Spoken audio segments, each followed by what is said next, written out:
So in this segment, we're going to be discussing water bills set to go up by around 40%. So the companies have apparently enough money to deal with the crisis that we're facing now in terms of sewage in the water. So instead of the companies doing what they were meant to do, which was to improve the infrastructure of the pipes and things like that, instead of blaming the Victorians and obviously not dump sewage in the waterways, we're seeing a situation where they're going to increase the bills by 40%. And you had Susanna Reid saying, quote, people are being told they cannot have a pay rise because that would be inflationary.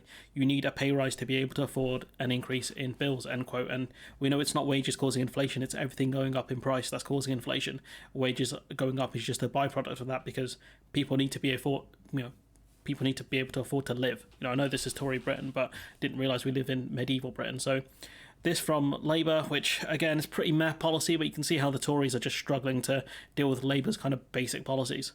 Isn't the same as nationalisation, because nationalisation... Do you want to explain what it is, Stella? What do you mean? Requiring these companies, for example, to have customer representatives on the board, that wouldn't cost us anything, but it would start to mean they'd have to listen, and customers would be directly involved in making those decisions. Unless the customers get voting rights, they won't be directly involved in decisions. All that will happen is they'll say, oh yeah, you don't want us to increase your bills, sucks to be you, bro, but we have to, and they'll give a nonsense reason. Having customers on the board does not help unless they have voter rights, and a significant amount of voter rights. So it's kind of a Labour half measure that won't go anywhere, but the Tories kind of struggling to comprehend this. Where we have seen not-for-profit companies... Well, I'm sorry, they haven't, because otherwise we wouldn't be in a position... because we're telling them, we're instructing them what to do. And how's that working out, Bob? Because we're looking at bills going up, not down. We've quadrupled our investment into the water system, into this country.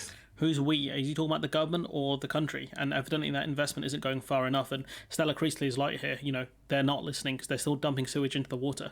We've quadrupled our investment. When you look at those companies that are not private companies, the national companies, those that are run not for profit, it is a very different scenario. Well, in Wales, I think it's Scottish Water that are not. They're owned by the Scottish government, I believe. I'm not sure 100% how it works, but they don't have the problems we're facing down in England with raw sewage being dumped in the waterways, people being told not to eat the shellfish, and the beaches and stuff around here are closed because of the sewage dumping. And I imagine if you live near those rivers, it must stink.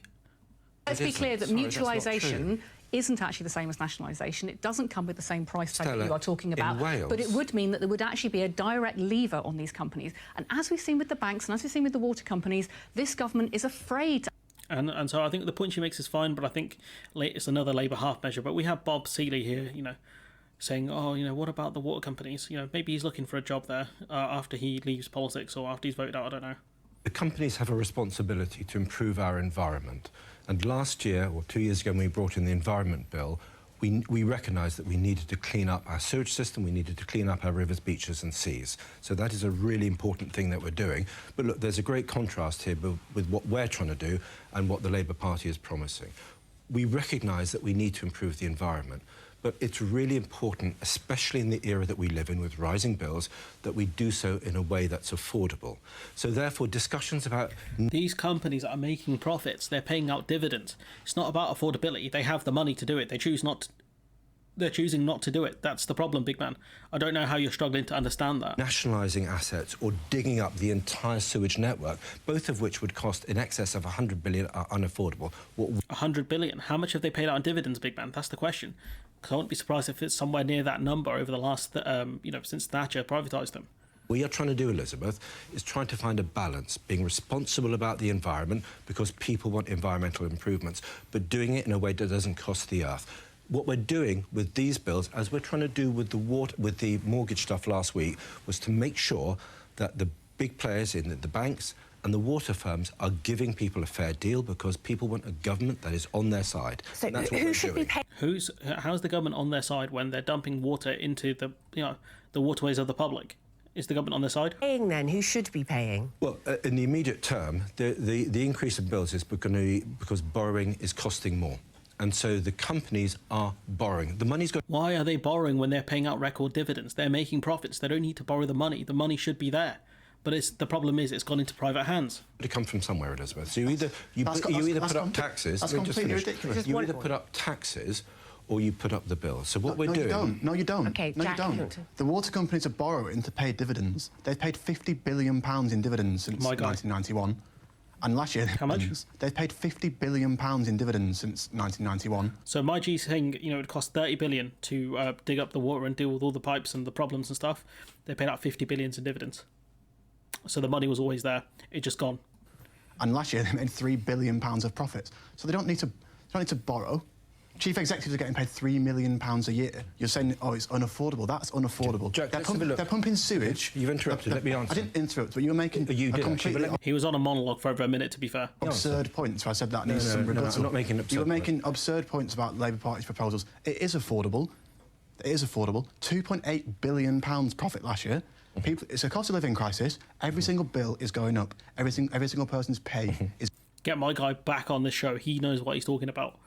They're making the money. He's interrupted a bit there, but like I said, 1 minute monologue of a Tory MP talking absolute nonsense deserves an interruption.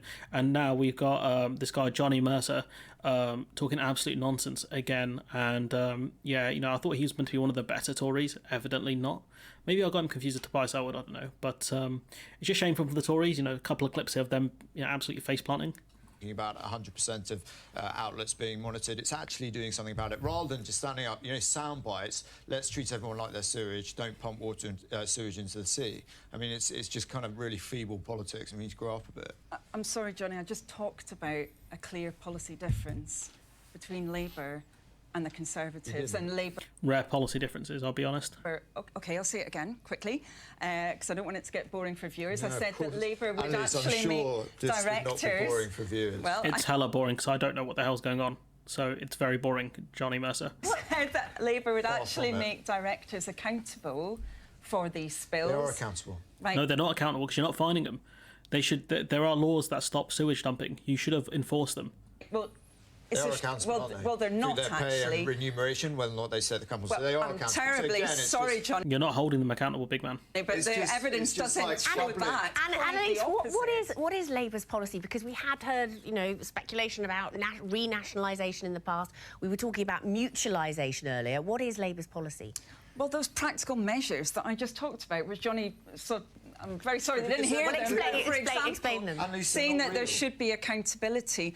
Well, they're sufficiently real that actually we had the Conservatives criticising them and whipping their MPs not to vote for them. And I know that people up and down the country next to these sewage-filled rivers and The bills aren't real. Labour tried to pass them on the opposition days. The rare time that they have done, they did try and do something about it. You guys voted against it. Next to these sewage-strewn beaches are not happy with that lack of action and suggesting that at the moment companies are accountable to this, that they really care about this. I'm afraid that evidence... I've been to visit them, in they terms do. of, well, so have...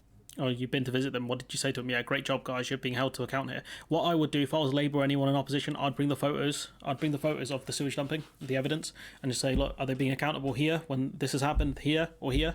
That's what I'd be doing. Why, actually? Okay, and you found they just don't care and they just want to turn taps on and pile sewage into the sea. Yeah, they don't care. They don't care that companies are designed for profit. And if it's more profitable for them to dump raw sewage and they're not going to be fined over it, they're going to carry on doing it because these guys have defunded the environmental protections agency so much it cannot function. It cannot do its job. So these companies have realised they're not going to get fined. So they might as well dump raw sewage because it costs them money to get the chemicals in. It costs them money to treat the sewage. What's easier, right? Clearing up the sewage, the debris, all of the stuff in the water, or dumping it into a river? Which one is easier, gang? That's what I'm asking you. Level, but this is like student politics, isn't it? They don't do that. They do care at the local level, but what we've seen nationally is we've seen a situation where there's been impunity, and I'm afraid you cannot look at the huge increase we've seen in sewage. I think the host really has to step in it because they're talking over each other and it's very frustrating. I know I talk over people, but I have the benefit of these clips being pre-recorded, but I think the host should have split this up and just said, look, you can speak and then you can speak like that. Going into our waterways, which has had huge impact on people who want to use those waterways, and no response from government. And I know the Conservatives are under pressure on this. We've seen them ultimately being held to account on this in by-elections, in the local elections, because just local people do not buy this. They can see there's a... He says something here which I could not figure out for the life of me what he was saying. If you guys in the audience can decipher this, let me know. Policy difference there, Luckily, and that they're not backing Labour's... Luckily, local people aren't stupid, so I guess them accepting there, I've heard it now, I guess they must be stupid if they're accepting sewage in their waterways, mate. I'll be honest, because that stuff's not good for the environment. It's not good for them. You know, swimmers and surfers being told to swim and surf with their mouths closed if they fall in the water. Like, that shit's just so stupid. Sorry, I'm cursing now. That's how stupid this is. This is from Evolve Politics, saying, according to reports, Thames Water is about to go bust. The government is planning to use huge amounts of taxpayer money to bail them out. Thames Water have dished out, I think that's 1.6 billion to shareholders over the past 12 years, including 37.1 billion last year. Privatisation is a total scam. You know, the fact that this is happening, they've paid out, it's obviously profitable, they're making money, but they've got massive amounts of debts. How can a company pay out dividends when they have debts? It doesn't make sense. And this from Darren Jones, Labour MP, saying, corporate greed playbook: load company up with debt, dividends, exec pay and debt finance up, investment, worker pay and customer service quality down, company goes bust, shareholders and execs walk away with millions, taxpayer picks up the pieces, rinse and repeat. Don't typically like the use of emojis, but he's actually used some good ones there. And this from what's her name, Grace Blakely, saying, since the water industry was privatised, the private water companies have extracted £57 billion in profit. So it's not 50 billion, it's actually higher than the guy cited above, before. And now they're saying, if we don't want excrement in our rivers and seas, our bills are going to have to go up by 40%. The solution is nationalisation. I think I'll leave this clip in the description if you want to hear it, because she's quite cool. I like her. She's got good analysis most of the time. I would say is that what the Labour Party should be doing if they come into government next is fining the hell out of these water companies, right, for not doing their job. And unless they're forced to do their job, keep fining them. Just keep fining them ridiculous amounts of money, because they can face up to unlimited fines, I think. And keep doing it. And once these companies do go bust, then you can buy them out. That's what I think. Something I think a different bias has talked about as well. That's what I'd want to see now, because nationalising them would be expensive now. They don't deserve it because the execs are going to make ridiculous amounts of money. Start issuing massive fines. That's what I'd want to see right now. Say, you're not doing your job. There's the pollution levels are way too high. What the Labour Party have to do is put a lot of money into the Environmental Protection Agency. They have to pump a lot of money in there so they can do their job and say this isn't right and start taking legal cases against these companies. That's what I'd want to see now, because privatisation has absolutely failed. In the context of water, absolutely failed. No one can deny it now. Companies going bust despite making profits. It's just ridiculous, honestly. But I'm going to leave it there. Let me know what you think in the comments below. Like, comment, share, subscribe. Support the channel on Patreon if you can. Let me know what you think of all of this, and I'll catch you in the next one.